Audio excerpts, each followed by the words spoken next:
Денеска, како што спомена и ти, при крајот на оваа пета недела со брендираното мобилно студио, со дел од новинарскиот, уредувачкиот и техничкиот тим од телевизија Нова, меѓутоа и со подршка од вработените на компаниите на Сијат Кочан, како и подршка од Бошњачката заедница, и денеска ќе се изрази револтот токму тука пред канцелариите на специјалното јавно обвинителство да престане притисокот врз медиумите, особено кон телевизија Нова. Споменати подршка за работата на телевизија Нова пристигнува од различни страни. Токму денеска во овој информативен блок подршка за телевизија Нова пристигнува од лековниот уменик господин Александар Станковски.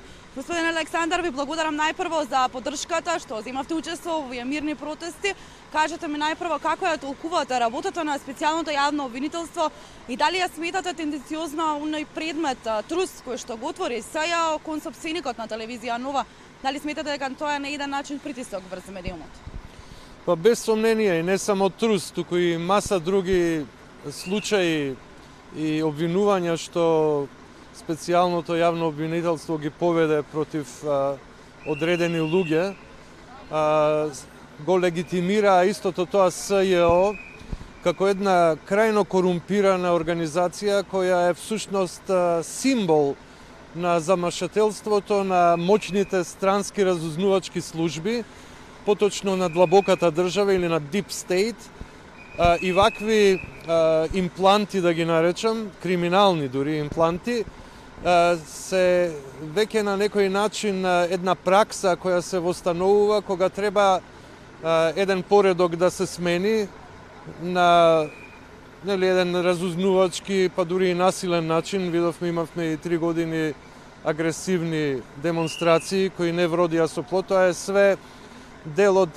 неолибералистичкиот план за создавање една транснационална или глобална држава, нели? Тоа се глобалисти кои едноставно мислат само на профитите на мултинационалните, чии експонент се. Сега ова смешно, карикатурално и гротескно специјално јавно обвинителство, знаеме веќе што прави во општеството, дека секогаш бара луѓе кои на некој начин го освестуваат граѓанството или се директно инволвирани во политичкиот систем кој владееше овие 10 години. Сите нивни соработници, сите тие што мислат дека на некој начин го поддржуваат поредокот, се на удар. Тоа стана симптоматично уште во првите месеци, а сега е веќе факт. Сега е веќе не само хипотеза, туку и аксиома дека специјалното јавно обвинителство излегува од сите можни правни критериуми и почнува да делува на еден насилнички, би рекол, еден разбојнички начин. Како и да е, тие стануваат смешни и гротескни затоа што народот веќе едноставно ги гледа нивните дејанија и полека на сите нивоа народот се освестува и се дига против нив. Значи не може да се поднесе еден таков тип на беззаконие кој се случува.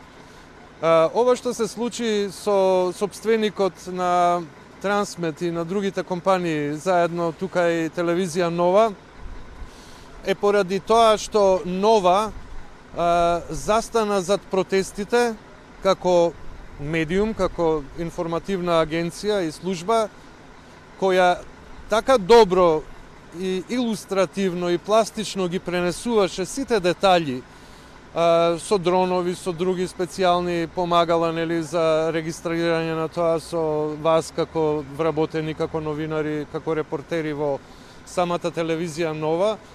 Исто така, воспоставувајќи едни нови стандарди, кои не сме навикнале да ги гледаме на нашето медиско небо или во нашиот медиски спектар. Значи, внесе новини, внесе една непристрасност и внесе една динамичност. Тоа што овие протести на заедничка Македонија беа така пластично и деталистички представени пред македонската јавност, ги збуни и ги уплаши структурите кои работат за длабоката држава, предавничките структури во македонското општество, и тие веднаш го потегнаа СЈО како свој експонент, како своја маша да удри по сопственикот, нели, а по кој друг, нели, по Сејат Кочан, за да и наштети на Нова со тоа што на некој начин би му го загорчила животот и би го оневозможила да си ги врши своите професионални должности, а со тоа мислејќи дека телевизија Нова ќе падне во криза и не ќе може више да ја работи својата работа. Но како што гледаме, тие се судрија со многу жилав и мотивиран противник. Така што и вие сега, како и заедничка Македонија, полека се окрупнувате и зрачите на еден многу позитивен и освестувачки начин кон македонскиот народ, кон граѓаните македонски.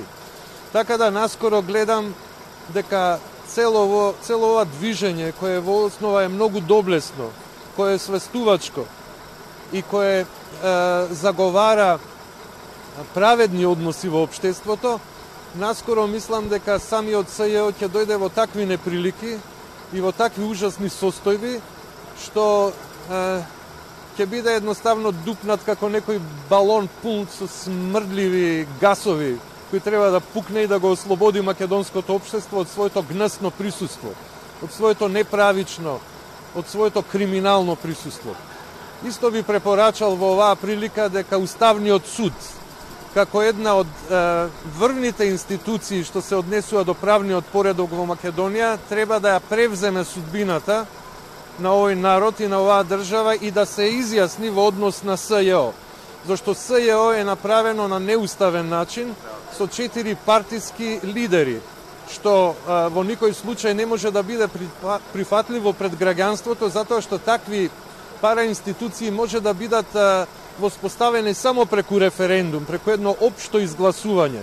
А може би и ќе се направи референдум за да се провери статусот на СЈО, да видиме дали тоа треба да постои или да не постои. Мислам дека не треба да постои, таков е мојот став и мојата перцепција, и мислам дека конечно треба да се соочат со вистински правен поредок и да почувствуваат што прават всушност тие на своја кожа. А мислам дека поради нивните криминални дејанија, пошто станаа испостава на една партија која претендира на власт, и тие претензии ги остварува на криминален начин, мислам дека СЈО треба во пакет да биде соочено со македонските граѓани и со македонскиот правен поредок.